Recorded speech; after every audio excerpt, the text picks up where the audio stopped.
The information given in reply to questions is generally wildly mythical, and any real knowledge crops up only indirectly. Rapa Nui represents many things from the Earth's past. The island itself represents the Venus Cataclysm, which formed this fragment of the Earth. And the Moai represent an echo of the golden age of Atlantis.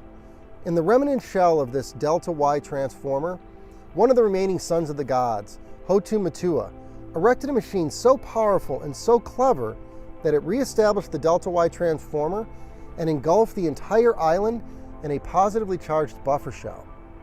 Inside of this shell of mana energy, food grew in the plantation fields so fast that all the people needed to do for more food was to tend to the Moai.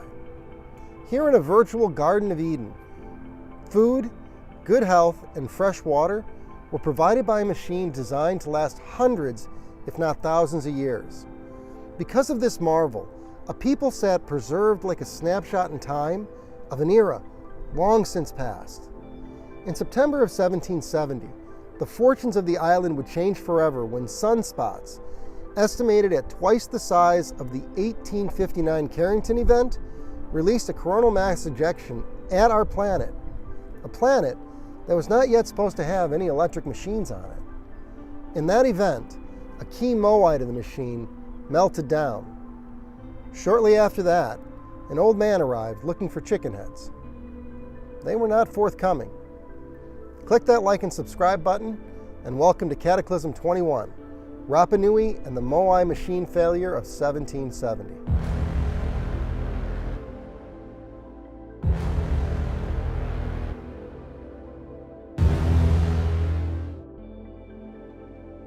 If I'm going to describe a machine, a solid first step would be to describe the power source.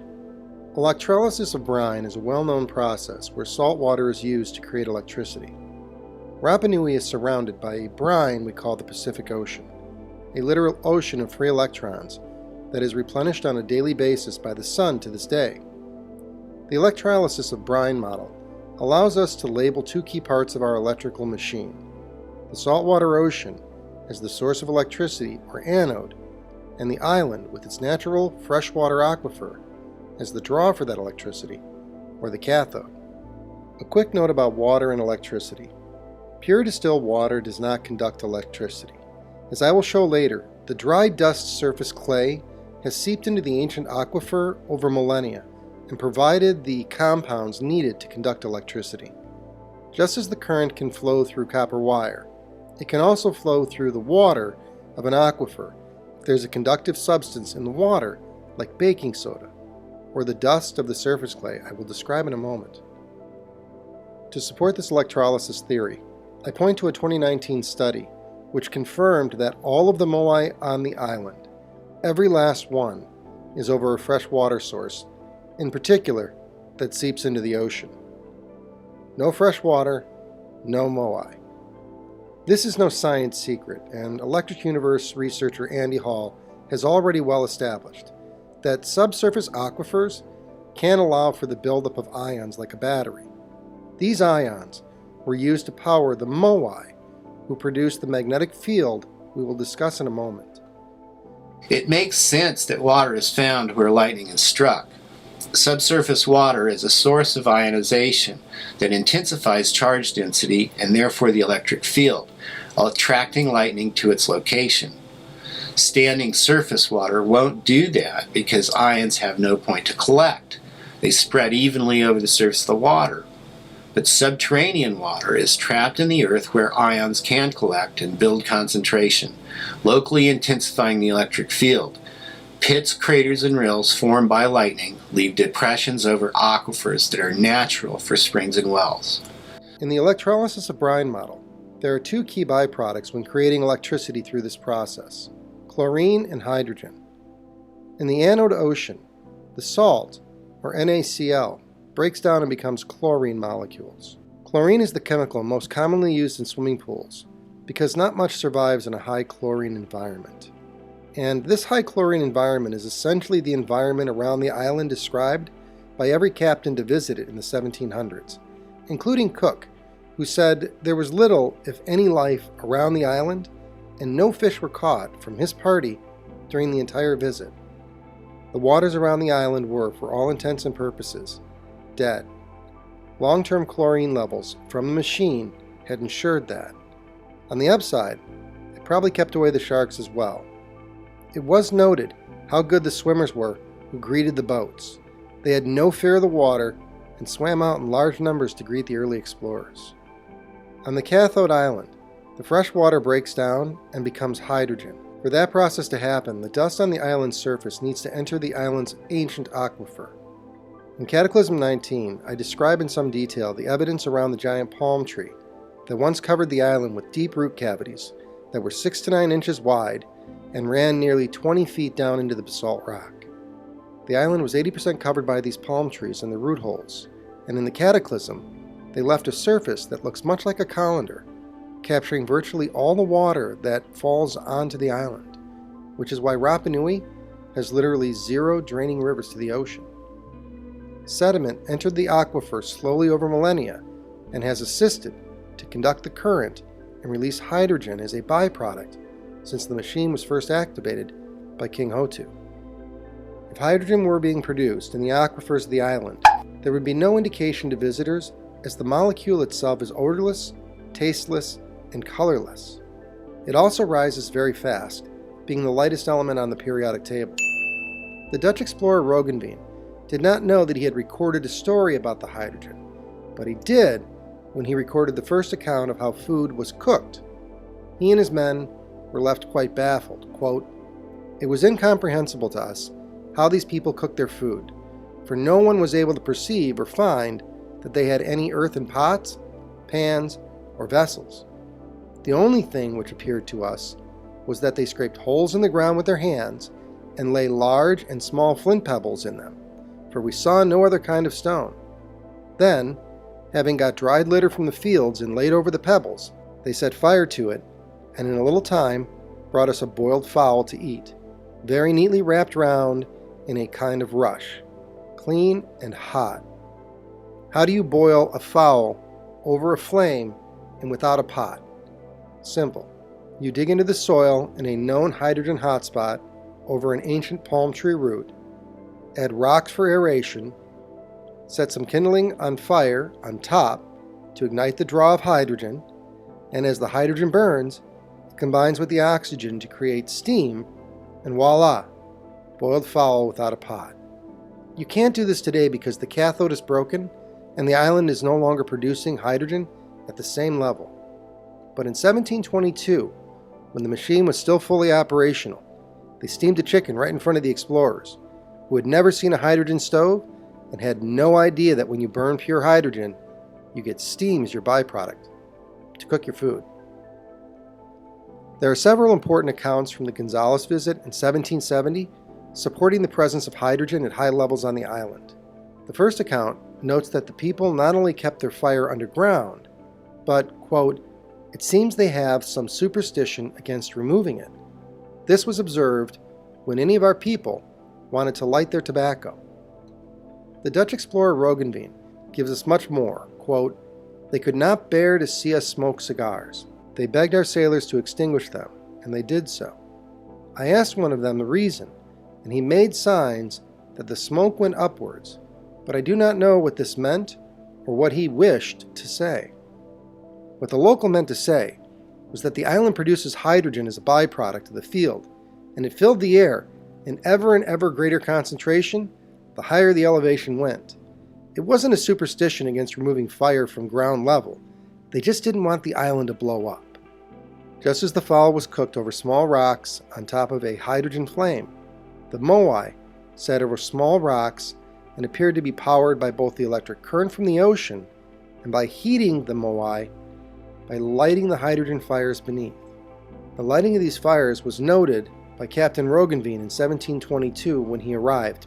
Here's Captain Gonzales himself in 1770 confirming this. Quote, "Just as the material of the statue is a very hard stone, and therefore weighty, having tried it myself with a hoe, it struck fire, a proof of its density. He didn't say it sparked, he said it struck fire. Hydrogen, incidentally, doesn't leave a residue either. The power source for the Moai machine was the saltwater ocean. That power source was fed into a delta Y transformer from the back of the Moai to the front of the Moai, where it seems they lit fires to increase the flow of electrons into the island, like charging a battery, and they reproduced the coiled inductance of the delta Y transformer.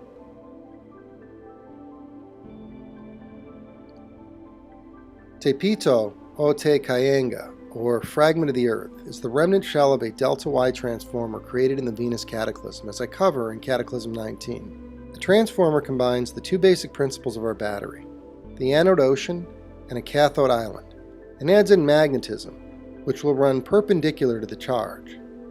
If the charge is moving into the island, then the magnetic field runs in this direction. The Moai tapped the battery of the island to recreate the magnetic field and re-establish the full delta Y transformer. The Moai are positioned to replace these coils shown here in the diagram, which are a magnetic field called inductance. The machine then stored the electricity both in the aquifer below and in the magnetic field above, and did this 24 hours a day, 7 days a week, 365. Another way to look at the Moai is in relation to the belly button. Each Moai's hands are focused on their belly button, and like a baby in the womb, the Moai draw their charge from the crater across from them, which acts like a placenta, which is attached to the mother, which is the ocean. The fresh water under the Moai is a simple byproduct of the system's waste. It's just simply flowed back into the ocean behind them. The largest known Moai transported from the quarry, Moai Paro at Te Pito Kura, sits next to the strangely magnetic rock known as Te Hanga o Te Hanua, or Navel of the World, or some say it's Navel of Light. These stones represent the key alignment of the field and its tuning. According to legend, this rock was brought by King Hotu Matua himself. The Moai it stands next to, Moai Paro, points at 230 degrees, or directly at the crater of Rano Kau. The crater is the belly button that belongs to the Moai.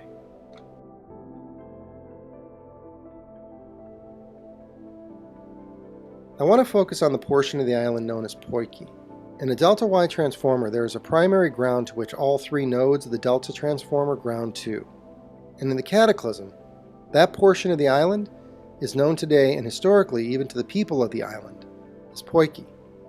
This portion of the island was not just the primary ground for Rapa Nui, but it was the primary ground for the entire Polynesian Triangle. For this reason, the Cataclysm has this portion of the island neutrally positioned to the poles of the Earth, one of the ways we know that the Earth's crust doesn't shift. Where the island is the ground for the ocean, it is Poiki that is the ground for the island. There are engravings on Papa Mahina Rock near Ahu Ra'ai, which show 3 turtles and a crater.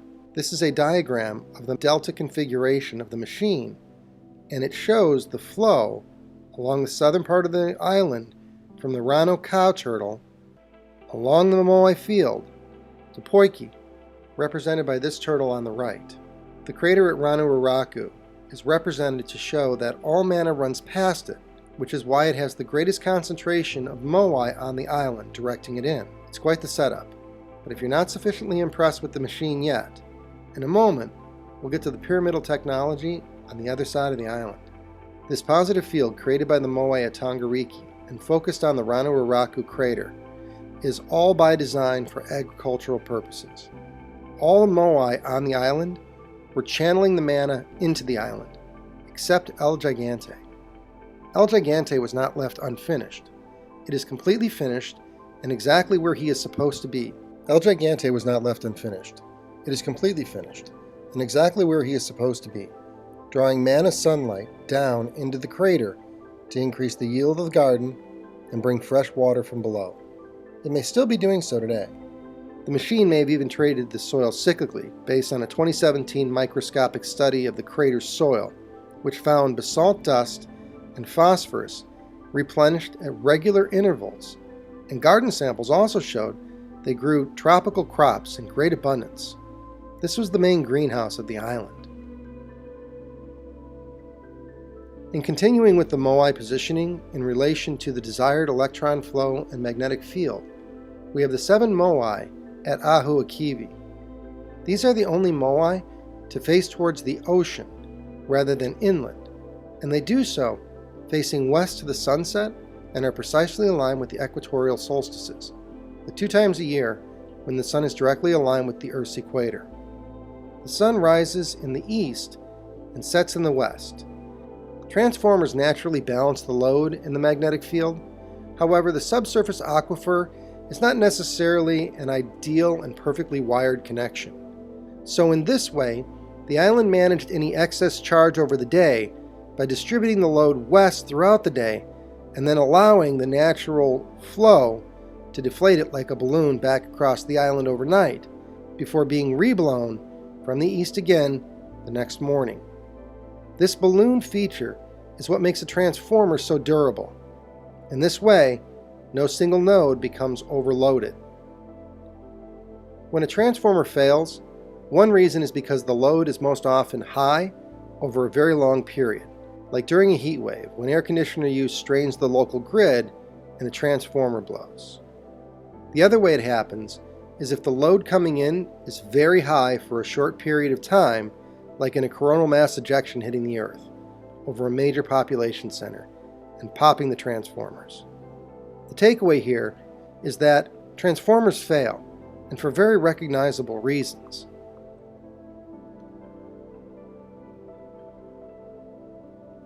In 2017, Cornell University published findings confirming a massive solar event occurred over 10 days in mid-September 1770, resulting in several huge sequential magnetic structures erupting in short duration which hit the Earth. Quote, "Sunspot drawings from the 1770s reveals the fact that Sunspot's area was twice as large as those observed in another great storm of 1859, which substantiates this unusual storm activity in 1770.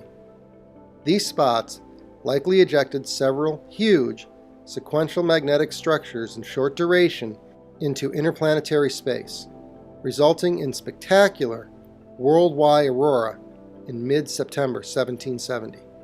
In 1770, there were no electric machines in existence, or at least there weren't supposed to be. However, in the middle of the Pacific Ocean, an ancient and hidden outpost of Atlantis had reactivated a delta-Y transformer.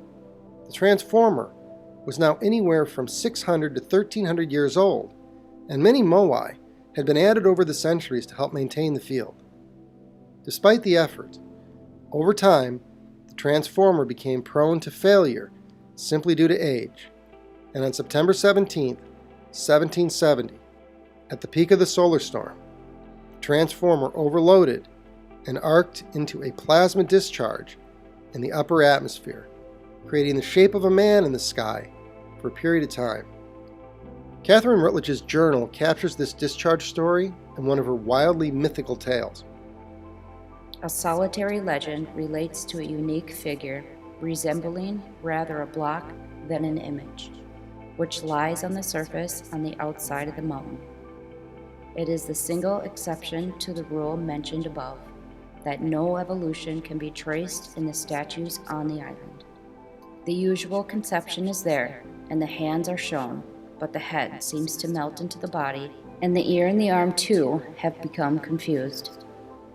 It is said to have been the first image made and is known as Taiheri Atua, which tradition says was the name of the maker. He found himself unable to fashion it properly and went over to the other side of the island to consult with a man who lives near Hangaroa, named Raiua Ika.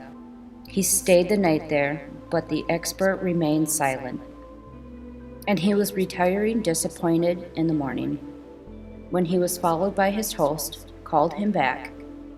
"Make your image," said he, "like me, that is, in form of a man." The story has 2 parts, the first being the origin of the Moai.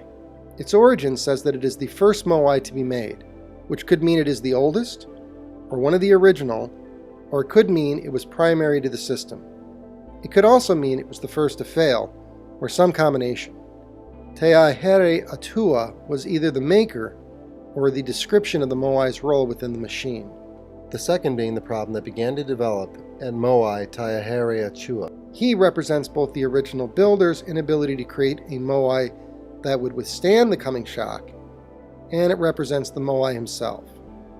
This Moai was the first to have a problem as the solar storm reached the 5th day and the sun continued to relentlessly force more and more load to be stored into the island's transformer.